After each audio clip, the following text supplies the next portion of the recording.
અંદર આપણું chapter number 5 કે જે ગરીબી છે અને એના અંદર આપણે નિર્દેશકો વિશે અભ્યાસ કરીએ છીએ. છેલ્લે આપણે 6 નિર્દેશક પૂરા કર્યા છે, બરાબર. હવે આજે આપણું 7મું નિર્દેશક આપણે એ વખતે ચાલુ કરી દીધું હતું, પણ એના વિશે આપણે લખાયું નહોતું બહુ જાજુ, એટલે આજે ફરીથી જ આપણે શરૂઆત કરીએ કે 7મો નિર્દેશક આપણો છે રહેઠાણ. તો આજે રહેઠાણ વિશે આપણે અભ્યાસ કરશું. તો એની અંદર આપણે જોતા જઈએ કે એની અંદર શું કહેવામાં આવ્યું છે કે વિકસતા દેશોમાં રહેઠાણની તંગી હોય છે. શું હોય છે? વિકસતા દેશો, રહેઠાણ એટલે રહેવા માટેનું ઘર.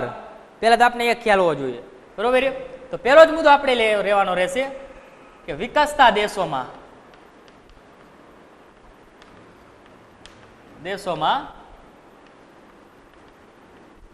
રહેઠાણની તંગી હોય છે. તો પહેલો જ મુદ્દો આપણે ખ્યાલ હોવો જોઈએ કે વિકસતા જે દેશો છે અહીંયા રહેવા માટેના મકાનની પૂરતી સગવડતા નથી. આ આપણો મુદ્દો ખ્યાલ આવે છે. આગળ જોતા જઈએ, જેથી લોકો કેવા વિસ્તારમાં રહે કે ગંદીવાળા વિસ્તાર હોય, ઝૂંપડપટ્ટીમાં વસવાટ કરે છે, બરાબર. તો જેથી લોકો ગંદી ચાલો અને ઝૂંપડપટ્ટીમાં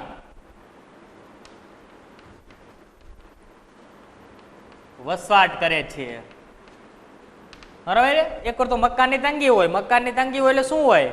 એમને રહેવા માટે મકાન ના હોય. માણસને રહેવું હોય એટલે તેની માટે કંઈક તો એની વ્યવસ્થા કરવી પડે ને. એના માટે લોકો શું કરે છે કે જે ગંદકીવાળો વિસ્તાર હશે અથવા ઝૂંપડપટ્ટી કરી અને એવા વિસ્તારની અંદર એ માણસો શું કરશે? પોતાનો વસવાટ કરતા હોય છે.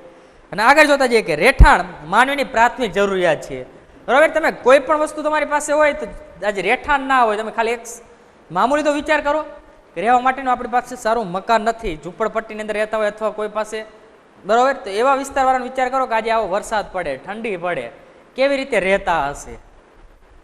આપણે ખાલી વિચાર જ કરવાનો. આપણે રહેવાનું તો નથી જ, આપણે એક દી ના રહીએ કે એવા વિસ્તારની અંદર, તો બરાબર. તો આપણે ખાલી કલ્પના ના કરી શકીએ કે એ માણસો કેવી રીતે રહેતા હશે, તોય પણ રહે છે ને, બરાબર. એટલા માટે જ આપણે જોઈએ છીએ કે રહેઠાણ એ માનવીની કેવી જરૂરિયાત છે? તો કે પ્રાથમિક જરૂરિયાત છે. તો ત્રીજો મુદ્દો આપણે યાદ રાખવો રહેશે કે રહેઠાણ માનવીની પ્રાથમિક જરૂરિયાત છે.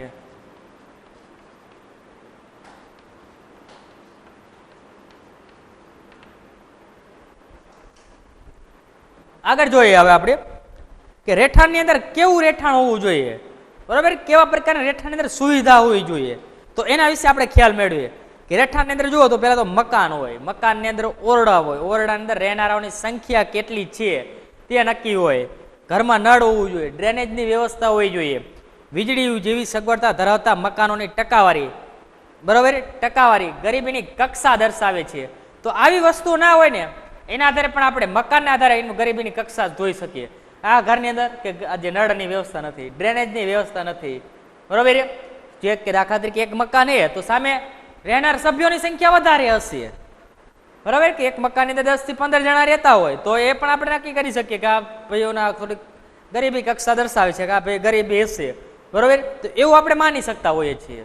અને ખરેખર એવું હોય, જો એમની પરિસ્થિતિ સારી હોય તો સારું મકાન રહેવા માટે ના હોય, બરાબર. તો આવી સગવડતા જે નથી હોતી ને એ શું આપણે દર્શાવે? ગરીબ છે તે દર્શાવે છે. તો આગળનો મુદ્દો આપણે એ પણ યાદ રાખવાનો રહેશે તમારે કે રહેઠાણનું મકાન, ઓરડાઓ,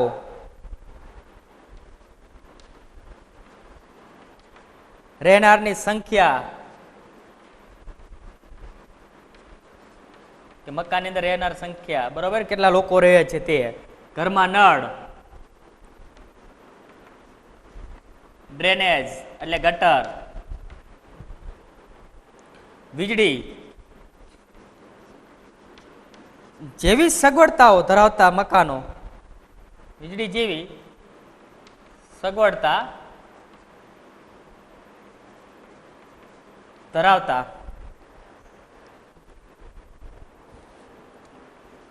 મકાનોની, બરાબર. મકાનોની ટકાવારીની આપણે શું કહેવાય? ગરીબીની કક્ષા દર્શાવે છે, ગરીબીની કક્ષા દર્શાવે છે. તો આ ખાસ યાદ રાખવાનું કે ગરીબીની કક્ષા જાણવા માટે આપણે શું શું વસ્તુ ધ્યાનમાં લેવી પડે. તો એક તો આપણે રહેવાનું મકાન, ઓરડા, રહેનારની સંખ્યા, વીજળી, ડ્રેનેજની વ્યવસ્થા, નળ વ્યવસ્થા અને વીજળી. તો આવી સગવડતા હોય ને એના આધારે આપણે નક્કી કરી શકતા હોય કે જે ગરીબીની કક્ષા છે, આ માણસ કેટલા ટકા લોકો ગરીબ છે, તો એ આપણે ખ્યાલ આવતો હોય છે.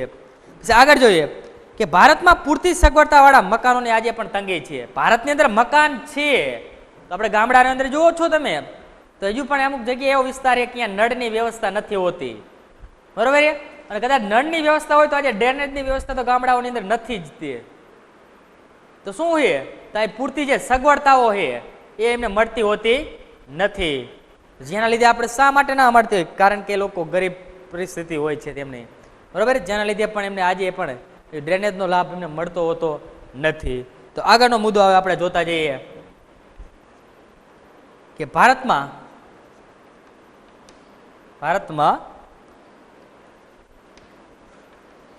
પૂરતી સગવડતા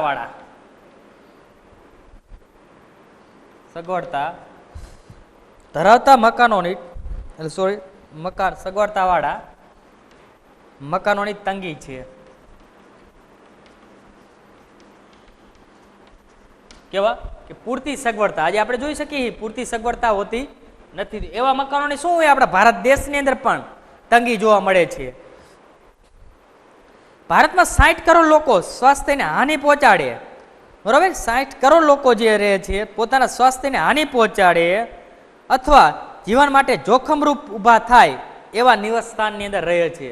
આજે વિચાર કરો કે આપણા ભારત દેશની અંદર પણ 60 કરોડ પબ્લિક એવી છે કે જેમને સારું રહેવાનું મકાન પણ નથી, બરોબર. 2011ની અપડેટ મુજબ આપને આંકડા આપેલા છે. 60 કરોડ પબ્લિક જે છે તેમને સારું રહેવા માટે મકાન નથી. અને જો મકાન છે તો કેવા છે, પોતાની જીવનને જોખમમાં મૂકી નાખે એવા છે અને પોતાના સ્વાસ્થ્યને નુકસાન કરે એવા મકાન છે, કાચા માટીના અથવા બહુ વરસાદ થાય તો પડી જાય, બરોબર.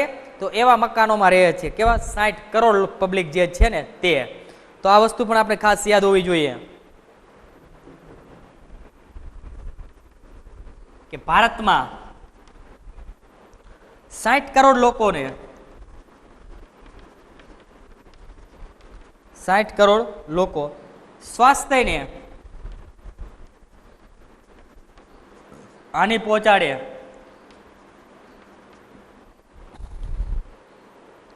અથવા જીવન માટે જોખમરૂપ એવા નિવાસ સ્થાનમાં રહે છે.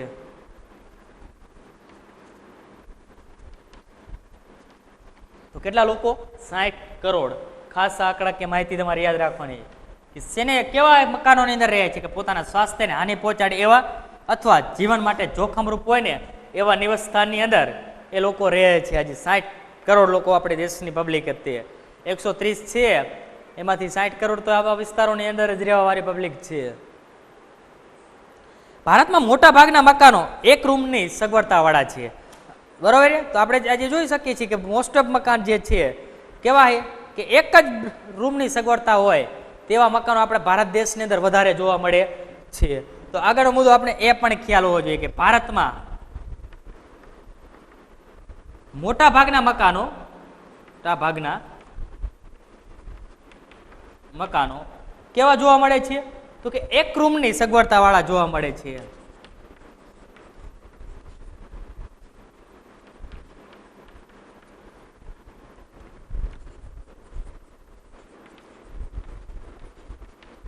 તો અહીંયા આપણો રહેઠાણનો મુદ્દો કમ્પ્લીટ થાય છે. હજુ એક વખત અહીંયા ખાસ ધ્યાન, દરેક મુદ્દો આપણે ફરી વખત રિપીટ કરી લઈએ ઝડપી, બરોબર. પહેલો જ મુદ્દો શું યાદ રાખવાનો કે રહેઠાણની તંગી. વિકસતા દેશોની અંદર શું છે, રહેઠાણની તંગી જ હોય છે. બીજા મુદ્દાની અંદર જેથી લોકો શું કરે, ગંદી ચાલો અને ઝુંપડપટ્ટીમાં વસવાટ કરે છે, બરોબર. એ પણ આપણે ખ્યાલ આવી જાય. રહેઠાણની તંગી, તેથી લોકોને રહેવા માટેની વ્યવસ્થા હોય ને એટલે તેથી શું કરશે કે જે ગંદકી વાળા હશે એને ઝુંપડપટ્ટી વાળા વિસ્તારમાં રહેતા હોય છે. આગળનો ત્રીજો મુદ્દો કે રહેઠાણ એ માનવીની કેવી જરૂરિયાત છે તો કે પ્રાથમિક જરૂરિયાત છે. આગળ જોઈએ તો રહેઠાણનું મકાન કેવું જોઈએ કે જે ઓરડા છે, રહેનારની સંખ્યા છે, ઘરમાં નળ, વીજળી, ડ્રેનેજ આવી સગવડતા ધરાવતું મકાન હોય ને તો એના આધારે આપણે શું કરી શકીએ કે ગરીબીની કક્ષા દર્શાવે છે, એટલે કે ગરીબી કક્ષા એની કેટલી છે તે આપણે જાણી શકાય છે. પછી ભારતમાં પૂરતી સગવડતાવાળા મકાનોની શું છે? તંગી છે. આપણા દેશની અંદર પણ પૂરતી સગવડતાવાળા મકાનોની શું છે? તંગી આપણે જોવા મળે છે. આગળ 60 કરોડ લોકો આપણા ભારત દેશની અંદર સ્વાસ્થ્યને હાનિ પહોંચાડે તેવા અને અથવા જીવનને જોખમરૂપ રાખે ને એવા નિવાસસ્થાનની અંદર શું કરે એ લોકો રહેતા હોય છે. અને છેલ્લે આપણે જોયું કે ભારતમાં મોટા ભાગના મકાનો કેવા જોવા મળે છે? તો કે એક રૂમની સગવડતાવાળા આપણે જોવા મળતા હોય છે. તો અહીંયા આપણો રહેઠાણનો મુદ્દો પણ શું થાય છે? પૂરો થાય છે. હવે આગળનો મુદ્દો આપણો આવશે વીજળીની વપરાશ.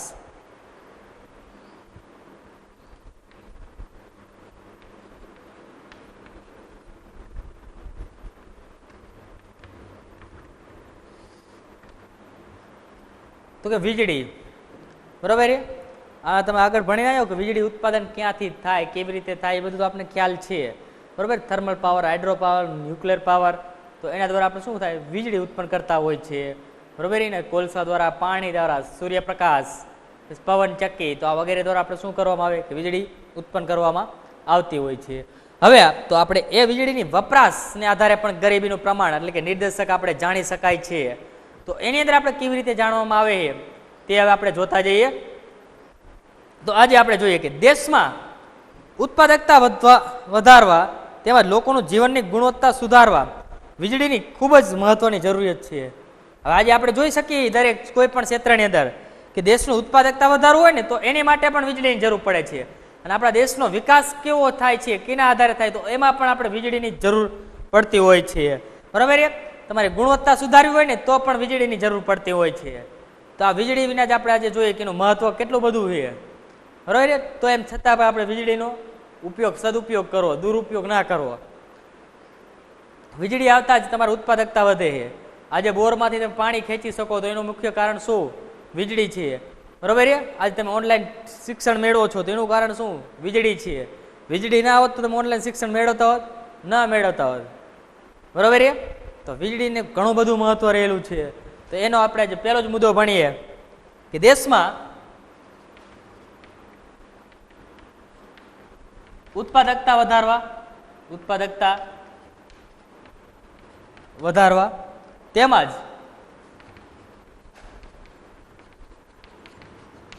લોકોના જીવનની ગુણવત્તા સુધારવા, લોકોના જીવનની ગુણવત્તા સુધારવા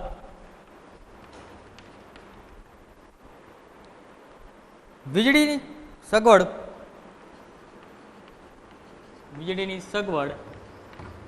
ખૂબ જ મહત્વની છે.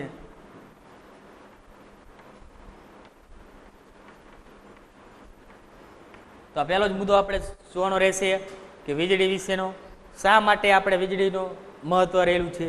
તો આપણે ખબર હોવી જોઈએ કે લોકોની જે દેશમાં ઉત્પાદકતા વધારવી હોય ને તો એ વીજળી આધારે જ હોય છે. અને જીવનની તમારી ગુણવત્તા સુધારવાનું પણ મુખ્ય કાર્ય હોય ને તો એની અંદર પણ આપણે વીજળી મહત્વનું કાર્ય હોય છે.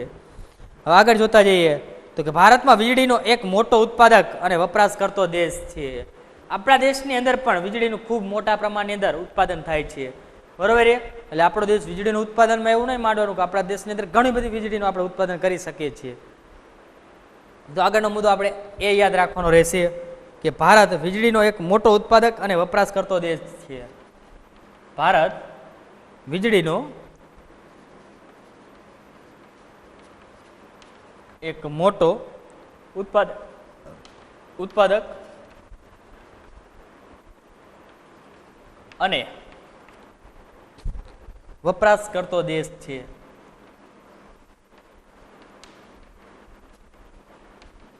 બરાબર. આપણા દેશની અંદર ઉત્પાદક કે મોટા પ્રમાણમાં થાય અને વીજળીની વપરાશ પણ મોટા પ્રમાણની અંદર આપણે થતી હોય છે. વધુ વસ્તી અને ઓછી માથાદીઠ આવકને લીધે વીજળીનો વપરાશ ઓછો છે. જો આપણે વસ્તી કેવી છે કે વધુ છે અને સામે માથાદીઠ આવક કેવી છે? ઓછી છે, જેના લીધે શું થાય કે વીજળીનો વપરાશ ઓછો થતો હોય છે, બરાબર. તો આગળનો મુદ્દો પણ આપણે યાદ રાખવાનો રહેશે. વધુ વસ્તી અને ઓછી માથાદીઠ આવકના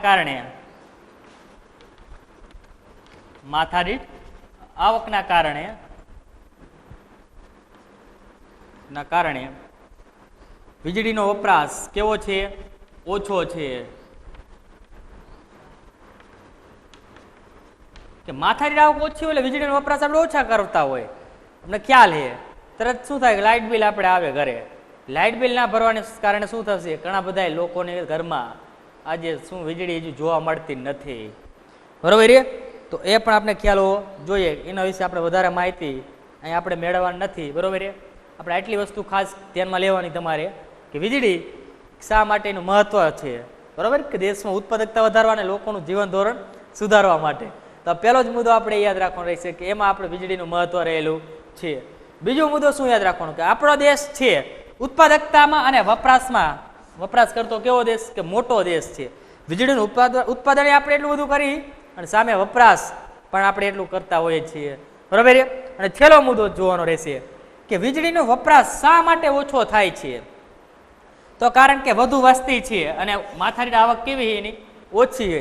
એટલે માથાની આવક ઓછી હશે એને કારણે આપણે શું જાણી શકીએ છીએ કે લોકો ગરીબ હોય છે, અને ગરીબ લોકો જે છે એ વીજળીનો વપરાશ કેવો કરે છે? કે જે ઓછો કરતા હોય છે. તો આના આધારે આપણે ગરીબીનું જે પ્રમાણ છે એ આપણે જાણી શકતા હોઈએ છીએ. આપણે પહેલાં તો પ્રથમ કોઈના ઘરે જઈએ એટલે ખ્યાલ આપણે અહીંયાથી જ આવી જાય કે અહીંયા વીજળીનો ઉપયોગ નથી, બરોબર છે? બલ્બ પંખો નથી, તો આપણે તરત એવું જ માનીએ ને કે આમને સારી પરિસ્થિતિ નથી, એટલે કે આ લોકો ગરીબ છે, બરોબર છે? તો આ નિર્દેશક દ્વારા પણ આપણે ગરીબીનું પ્રમાણ જાણી શકાતું હોય છે. હવે આગળ આપણે આવશે નવું શિક્ષણ.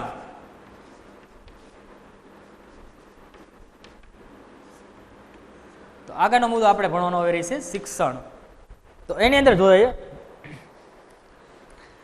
વિશ્વ બેંકે એવું નક્કી કર્યું છે કે 15 વર્ષ કે તેથી વધુ ઉંમરના લોકો લખી કે વાંચી શકે તેને આપણે સાક્ષર કહેવાય.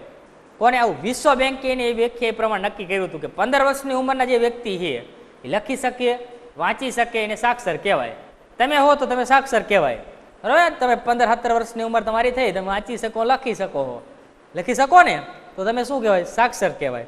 તો હવે બાકીના શું કહેવાય? તો બાકીના આપણે નિરક્ષર કહેવામાં આવે છે. અને નિરક્ષર વ્યક્તિ હોય એ કેવા વ્યક્તિ હોય છે? વધુ ભાગ્યે ગરીબ લોકો હોય એ નિરક્ષર હોય છે, કારણ કે પોતાની આવક જે એટલી હોય છે જેના લીધે તેમના છોકરાઓ હોય છે એ ભણી પણ શકતા હોતા નથી, બરોબર છે?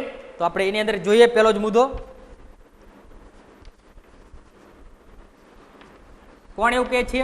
વિશ્વ બેંક એવું કહે છે કે 15 વર્ષ કે તેથી 15 વર્ષ કે તેથી વધુ ઉંમરના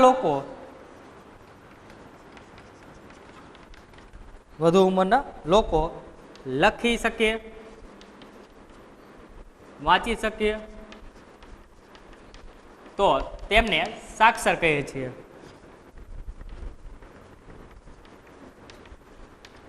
બરોબર? તેને સાક્ષર કહેવામાં આવે છે. હવે બાકીના જે લોકો હશે તો એમને શું કહેવામાં આવે? નિરક્ષર કહેવામાં આવે છે. બાકીના લોકોને નિરક્ષર કહેવામાં આવે છે, બરોબર? હવે આગળ જોતા જઈએ અને જેના લીધે આપણે ગરીબ જોવા મળે છે. શિક્ષણમાં તાલીમનું પ્રમાણ કેવું છે? આજે ઓછું જોવા મળે છે. આપણે શિક્ષણ મેળવી પણ એની અંદર તાલીમ મેળવેલ શિક્ષકનું પ્રમાણ કેવું છે? તો આજે ઓછું જોવા મળે છે.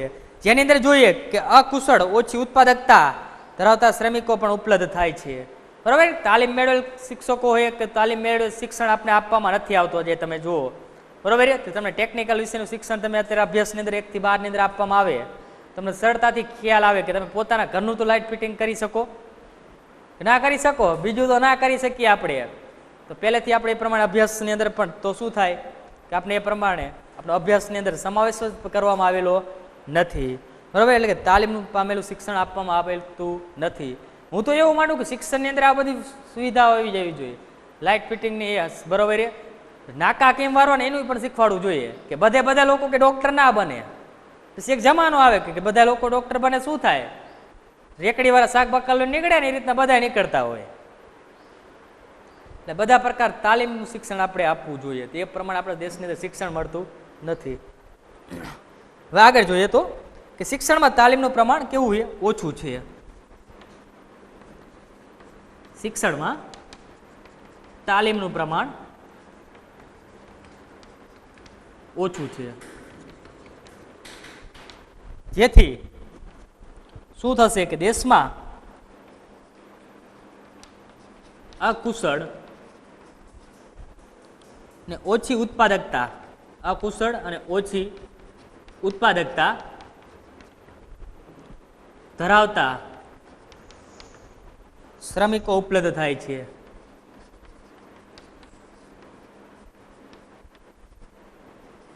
હવે જોયું કે હવે આપણી પાસે તાલીમ પામેલ શિક્ષણ તમે મેળવ્યું છે, પણ તાલીમ વિનાનું શિક્ષણ તમે મેળવી લીધું, 12 પાસ થઈ ગયા, આગળ તમે કંઈ જ નથી કરવા માંગતા, તો શું કરશો કે તમારી જે કુશળ, તમારી પાસે કાર્ય શક્તિ છે, બરોબર છે, તેમાં તમે પારંગત નથી, એટલે કે અકુશળ હોય કોઈ પણ કાર્ય કરવામાં, તો સામે લોકો શું કહેશે તમને?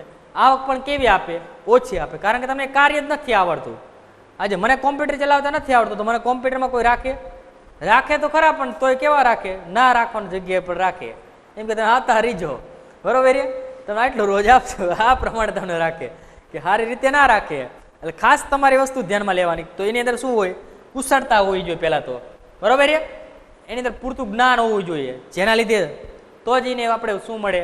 ઉત્પાદકતા સારી મળતી હોય અને શ્રમિકોને સારું ઉત્પાદક ઉપલબ્ધ થતું હોય.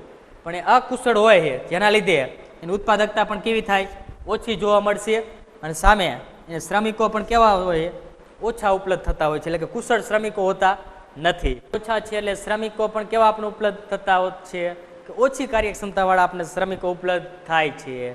તો હવે એની અંદર આગળ આપણે જોતા જઈએ કે રોજગારીની તકો આપણા દેશની અંદર કેવી જોવા મળે છે? તો કે મર્યાદિત તકો જોવા મળે છે, બરાબર. રોજગારીની જે તકો હશે, તમે જે શિક્ષણ મેળવ્યું છે, બરોબર, એ કેવું મેળવ્યું? કે તાલીમ વિનાનું મેળવ્યું છે. તાલીમ વિનાનું શિક્ષણ મેળવશો એટલે તમને રોજગારી કેવી મળવાની છે? ઓછી મળવાની છે.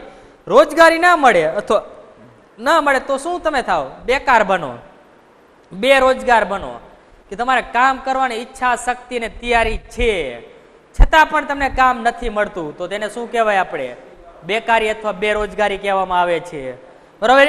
અને બેરોજગારી ઉદ્ભવશે એટલે તમને વેતન કેવું મળશે? તમે ગમે કાર્ય કરવા માટે દોડ્યા જશો, કારણ કે કોઈ તો તમારે પૈસાની જરૂર હોય, ઘરે બેહો છો, બરાબર. તમે શિક્ષણ મેળવ્યું છે આજે તમે, પણ તમે કેવું મેળવ્યું છે? કે ક્યાંય કામમાં ના આવે એવું મેળવીને બેઠા છીએ આપણે, બરાબર. તો એની સાથે તમે જોઈ શકીએ છીએ આપણે, તો સામે શું મળવાનું છે? બેરોજગાર આપણે બેસી રહેવું પડે, એનું કાર્ય ના મળે. આ તમને જોયું કે સ્કૂલની અંદર શીખવાડવામાં આવતું હોય કે સંચો કેમ ચલાવો, કપડાં કેમ સીવા, બરોબર છે. તો તમે એક સમય ઘરે બેઠા બેઠા સંચો કપડાં સીવી શકતા હોય, સીવી શકો કે ના સીવી શકો? હાવ માયખું ના મારી શકો. હવે અહીંયા આપણે એ જ ન ખબર હોતી કે આપણા શિક્ષણની અંદર શું ફેરફાર કરવો પડશે. તો આ બધા મુદ્દાઓ આપણે ઠેઠ લગીને હોય છે, અને જેના લીધે આપણે શું જોવા મળે?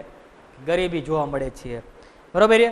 તાલીમ પ્રમાણેનું શિક્ષણ જોવા મળતું હોત ને, તો આજે આટલી આપણા દેશની અંદર બેરોજગારી જે જોવા મળે છે ને, એ ના જોવા મળત, બરોબર. આજે હું તમે બધા વિચારી શકીએ છીએ કે બધા ડૉક્ટર નથી જ બની શકવાના, પણ જેની અંદર રસ છે ને, એ તાલીમ પ્રમાણે શિક્ષણ આપો.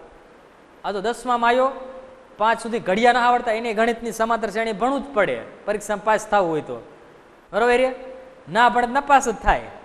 આપણે સમજીએ, આપણે આમાં ઘણા બધાને પ્રોબ્લેમ પણ આવ્યા છે. યુક્લિડની ભાગ પ્રવૃત્તિ એની અંદર પહેલું ચેપ્ટર 10મા ધોરણની અંદર કવિઓ કેમ પાડો એની ઉપર નતો ખ્યાલ હોતો, તો જે વ્યક્તિ નથી રસ ને ગણિત, એને ગણિત ભણવું પડે, વિજ્ઞાન ભણવું પડે, પણ એની જગ્યાએ એને તરત જ કીધું કે નોલેજ આવડી ગયું બેઝિક, બરોબર, વાંચતા લખતા, અને તરત એના વિશે સારું એવું શિક્ષણ એને આપી દેતા હોય તો કે ભાઈ હાલો તને રસ શેમાં કે ખેતી કરવી ને ભવિષ્યની અંદર, તો એને ખેતી વિશેનો જ અભ્યાસ કરાવવાનો કે દવા કઈ છાંટવી, આ શું કરવું, આ તે, તો એ ખેતીની અંદર કેવો પારંગત થઈ જાય. ભલે ને આગળ જઈને વધારે ભણશે નહીં, પણ ખેતીને કૃષિ વિશેની માહિતી બધી હશે જ, અને સારી એવી ખેતી કરી શકતો હશે. કરી શકે કે ના કરી શકે? કરી શકતો હોય છે. પણ આપણે હવે આ મુદ્દાની અંદર વધારે નહીં ઉતરી, આગળ આપણે આપણા મુદ્દા તરફ જોઈએ કે તાલીમ પામેલ શિક્ષણનું પ્રમાણ ઓછું છે, જેની લીધે રોજગારીની તકો કેવી છે? મર્યાદિત છે, બરોબર. એટલે કે રોજગારીની તકો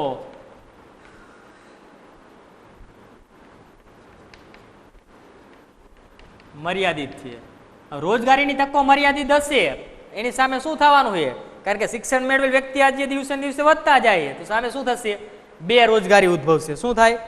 બેરોજગારી આવશે.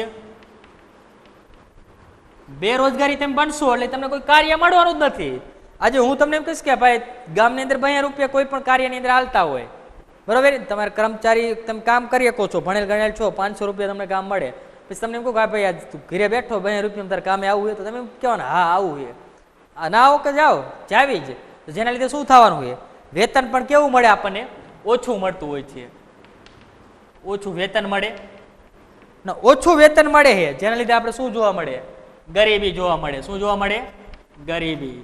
તો આ ખાસ વસ્તુ આપણે યાદ રાખવાનું કે જે આપણે શિક્ષણને આધારે કેવી રીતે ગરીબી આપણે જોવા મળે છે. તો પહેલા તો તમે તાલીમ મેળવેલ શિક્ષણ નથી મેળવ્યું, જેની સામે તમને રોજગારીની તકો પણ નહીં મળે. રોજગારીની તકો નહીં મળે તો તમને કોઈ કાર્ય ન મળવાનું, બરોબર છે.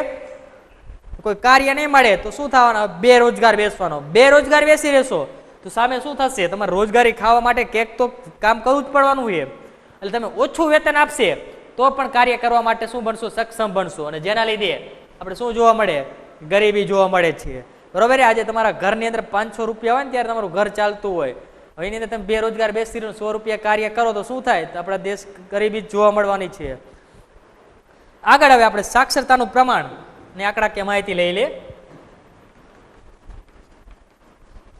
સાક્ષરતાનું પ્રમાણ વર્ષ 2011 મુજબ આપણે લઈશું. હવે એની અંદર જોઈએ તો કે બ્રાઝિલની અંદર સાક્ષરતાનું પ્રમાણ કેટલું હતું, તો કે 91% હતું.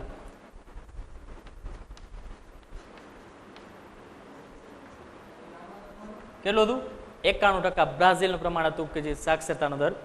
અહીંયાથી આગળ જોઈએ તો કે ભારતમાં, તો ભારતમાં આજે આપણે સાક્ષરતાનું પ્રમાણ કેટલું છે, તો કે 74.04% છે. કેટલું છે, 74.04%, એટલે કે બ્રાઝિલ કરતા ઓછું છે. આગળ જોઈએ નેપાળ, તો નેપાળની અંદર પણ સાક્ષરતાનું પ્રમાણ 60% છે. અને છેલ્લે આપણે પાકિસ્તાન,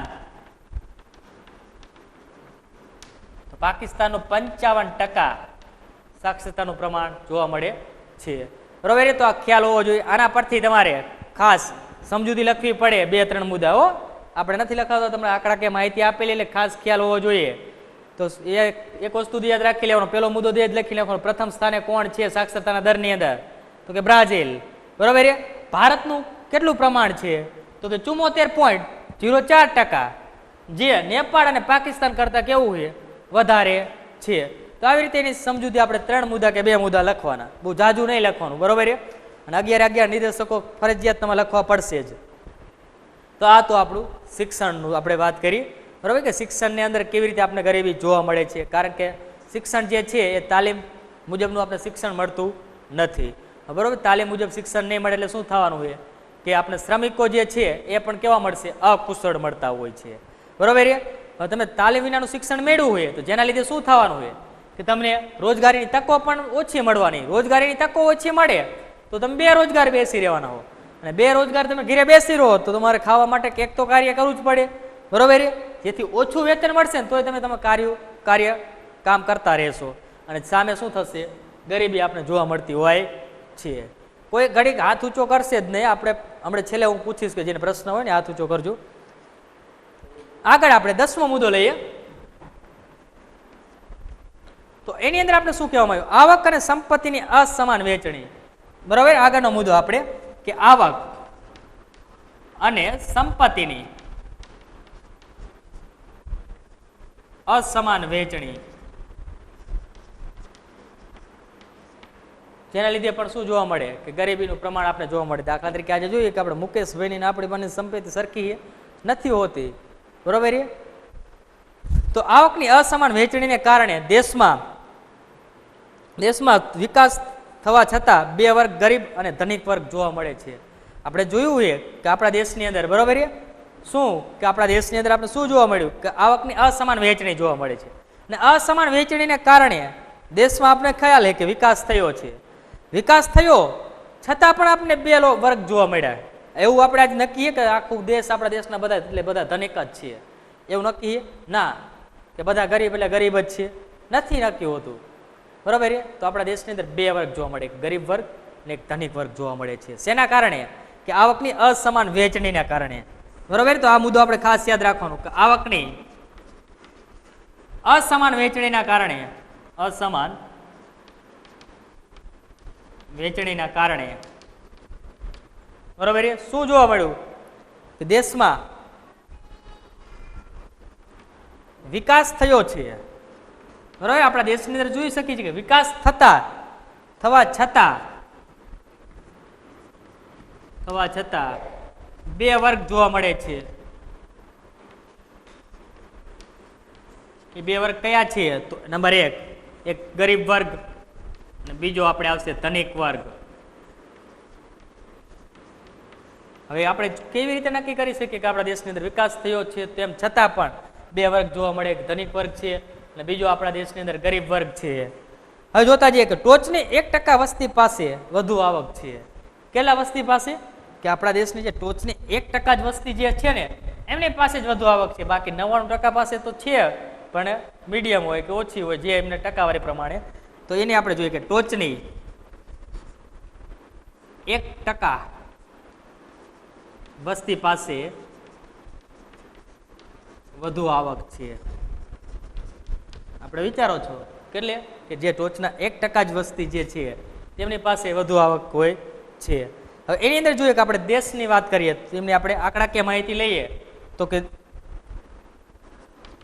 દેશ લઈએ એક 1998 ની આંકડાકીય માહિતી લઈ લઈશું અને છેલ્લે આપણે 2012.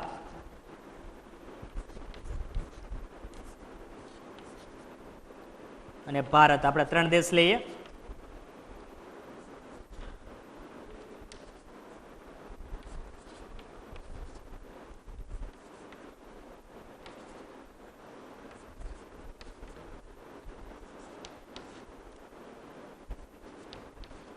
તો આંકડાકીય માહિતીના પણ તમારે 3-4 મુદ્દા વ્યવસ્થિત રીતે લખવાના રહેતા હોય છે. તો પહેલો જ મુદ્દો આપણે શું લઈ લેવાનો કે યુએસ આપણે જોઈએ છીએ, બરોબર છે. તો યુએસનો આપણે જોઈએ કે 1998 ની અંદર એની આવક કેટલી હતી કે ટોચના 1% ધનિકો પાસે, બરોબર કે 15.2% હતી, જે વધીને 2012 ની અંદર કેટલી થઈ ગઈ તો કે 18.9% થઈ. એવી રીતે યુકેનો લઈ લેવાની, છેલ્લે આપણે ભારત દેશની લેવાની, બરોબર છે કે જ્યારે ભારતની આવક કેટલી છે તો કે જે યુકે અને યુએસ કરતા કેવી છે? ઓછી છે, બરોબર. કેટલી? યુકે અને યુએસ કરતા ઓછી છે. અને ભારતની 1998 ની અંદર આવક 9% હતી, જે વધીને કેટલી થઈ ગઈ? 12.6% થાય છે. તો આ તમારે 3-4 મુદ્દા આપણે આંકડાકીય માહિતી જે આપેલી છે એની સમજૂતીના પણ લખવાના રહેતા હોય છે, બરોબર. અહીં આપણે આજે રાખીએ. નેક્સ્ટ પ્લેટની અંદર આપણે બાકી છે એટલું લેશું.